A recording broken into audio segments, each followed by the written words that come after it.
5 વર્ષની બાળકીના અપહરણ બાદ હત્યા, આરોપી ઝડપાયો. વડોદરા જિલ્લાના સિનોર તાલુકાના સતીસાડા ગામમાં 5 વર્ષની નિર્દોષ બાળકીના અપહરણ બાદ હત્યાની ઘટનાને સમગ્ર વિસ્તારમાં ચકચાર મચાવી છે. 3 દિવસ પહેલા પોતાના ઘરના ઓટલા પરથી અપહરણ કરાયેલી બાળકીનો મૃતદેહ નર્મદા કેનાલમાંથી મળી આવ્યો હતો. બાળકી ગુમ થતાં જ સ્થાનિક પોલીસ, એલસીબી સહિતની વિવિધ ટીમોએ તપાસ હાથ ધરી હતી. ડોગ સ્ક્વોડની મદદથી સઘન શોધખોળ કરવામાં આવી હતી. તપાસ દરમિયાન પોલીસે ગણતરીના કલાકોમાં આરોપી અજય લક્ષ્મણભાઈ રાઠોડિયા, ઉંમર 26 ને ઝડપી પાડી વધુ કાર્યવાહી હાથ ધરી છે. પ્રાથમિક તપાસમાં સામે આવ્યું છે કે આરોપીનો બાળકીની માતા સાથે અગાઉથી પ્રેમ સંબંધ હતો. આ બાબતે બંને વચ્ચે વારંવાર ઝઘડા થતા હતા. માતા પ્રત્યેની અદાવત રાખીને આરોપીએ બદલો લેવા માટે રાત્રિના સમયે બાળકીનું અપહરણ કરી તેની હત્યા કરી હોવાનું પોલીસ તપાસમાં બહાર આવ્યું છે. હત્યાનું ચોક્કસ કારણ તેમજ ઘટનાની વધુ વિગતો પોસ્ટમોર્ટમ રિપોર્ટ અને આગળની તપાસ બાદ સ્પષ્ટ થશે. હાલ સમગ્ર ગામમાં શોકનું વાતાવરણ છવાયું છે, જ્યારે પોલીસે કેસમાં વધુ તપાસ શરૂ કરી છે. 2026ના રોજ શિનોર પોલીસ સ્ટેશનની અંદર એક અપહરણની ઘટના બાબતે પોલીસે જાણ થઈ હતી.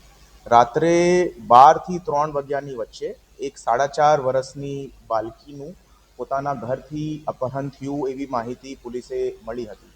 તો આ કેસની ગંભીરતાને જોઈને તાત્કાલિક પોલીસ દ્વારા આ કેસની અંદર તપાસ શરૂ કરવામાં આવી હતી. તપાસ દરમિયાન 10થી વધારે ટીમ્સ બનાવવામાં આવી હતી. આખા એરિયાની અંદર પોલીસની LCB, SOG, local police, senior અધિકારીઓ દ્વારા અને એ સાથે ગામજનોના 50થી વધારે લોકો સાથે કોમ્બિંગ કરવામાં આવ્યું હતું. અને 25 જેટલા કિલોમીટરના એરિયાની કોમ્બિંગ કર્યા પછી પણ પોલીસે દીકરી બાબતની કોઈ માહિતી ના મળતા આ એક ગંભીર પ્રકારનું કેસ હોય એવી રીતેની શંકા પોલીસે ગઈ હતી. તો પછી તમામ પાસાઓને ધ્યાનમાં રાખીને તમામ જો ઘટના બની શકે છે એ તમામ પહેલુઓને જોઈને પોલીસ દ્વારા ટેકનિકલ સોર્સિસ અને હ્યુમન સોર્સિસથી આની અંદર ઇન્વેસ્ટિગેશન ચાલુ કરાઈ હતી. સીડીઆર, આઈપીડીઆર અને ટાવર ડમ્પનું પણ મદદરૂપ લેવામાં આવ્યું હતું અને ઘણા બધા શકમંદોને પોલીસ જો છે તપાસ ચાલુ કરી હતી. એ પછી પોલીસે થોડા ઘણા બધા ક્લૂઝ મળતા એક અક્યુઝડ અજય લક્ષ્મણ રાઠોડિયા, જો કે વિક્ટિમના ઘરને સામેવાલે ઘરની અંદર જ રહે છે, એ જ ફલિયાનો રહેવાસી છે, તેના ઉપર શક ગયો અને વિક્ટિમ દ્વારા આ પોલીસે કન્ફેસ કરવામાં આવ્યું છે કે ભાઈ એમના દ્વારા આ દીકરીનું મર્ડર કરવામાં આવ્યું છે.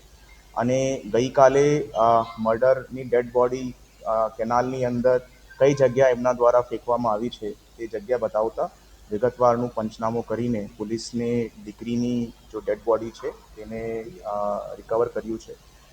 આજે જો છે આ કેસની અંદર હવે મર્ડરનો કલમનો ઉમેરો થયો છે અને આજે પેનલ પીએમથી એમનું પીએમ જો છે તે વડોદરાની અંદર કરાવવામાં આવ્યું છે.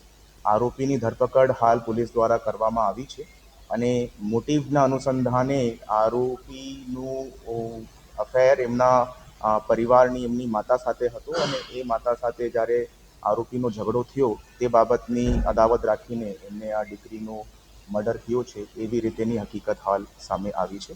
રિમાન્ડની પ્રોસેસ માટે પોલીસ અત્યારે આરોપીને કોર્ટમાં રજૂ કરશે અને એની અંદર આગળની કાર્યવાહી કરવામાં આવશે. સર, આ આરોપીને આ મર્ડર કરવાનું પછી કારણ શું હતું?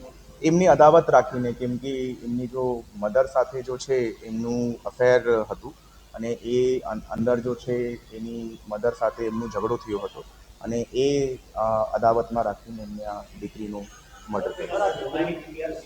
નહીં, હાલ સુધી આ આરોપી અજય લક્ષ્મણ રાઠોડિયા, ઉંમર 24 વર્ષ છે. આનું હાલ પૂરતું કોઈ બીજો ગુનાહિત ઇતિહાસ નથી. હા,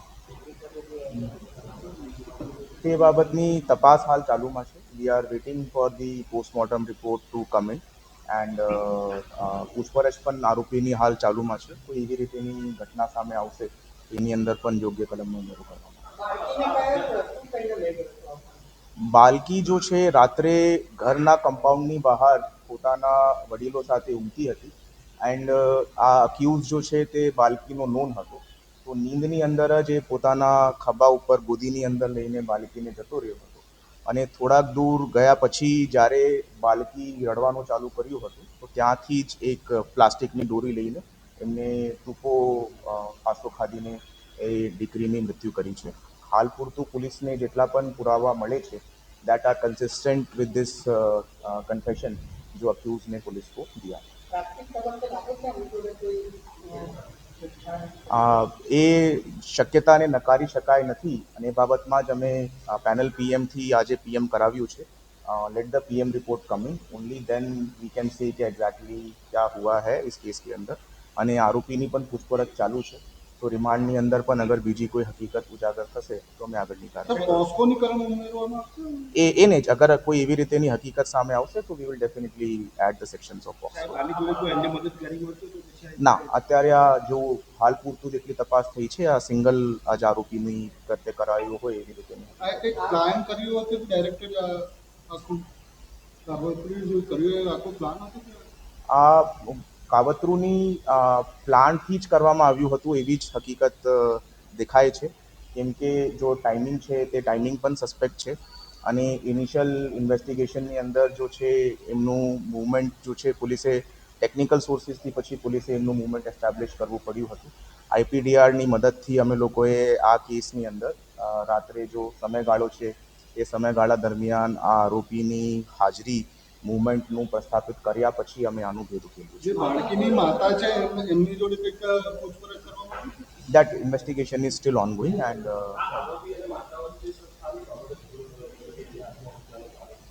આ માતા જો છે એમની સાથે જો છે વાતચીત કરવા માટે જો છે અગ્રી થતી નહીં હતી અને she had gone to live in her maternal home for the last 1.5 months. તો એ બાબતની પણ એમના સાથે ઝઘડો ચાલતું હતો. લાઈક આઈ સેડ કે પૂછપરછ હાલ ચાલુ છે અને રિમાન્ડ દરમિયાન અમે વધારે પૂછપરછ કરશું તો we'll get to know. That everything we'll get to know once we have the છે બીજા બાળકો છે. જે આરોપી છે એ આરોપીને પેલા લેડીઝ વચ્ચે અફેર હતો તો કોઈ પહેલા લેડીઝે કોઈ સ્થાનિક પોલીસ સ્ટેશનમાં ના, આવી રીતેની કોઈ હકીકત પોલીસે જે તે સમયે કોઈ અરજી કરવામાં આવી હોય એવી કોઈ વસ્તુ નહીં. હાલ પૂરતું એવી કોઈ હકીકત સામે નહીં આવી છે. We are still investigating. હાલ પૂરતું એવી રીતે કોઈ હકીકત સામે નહીં.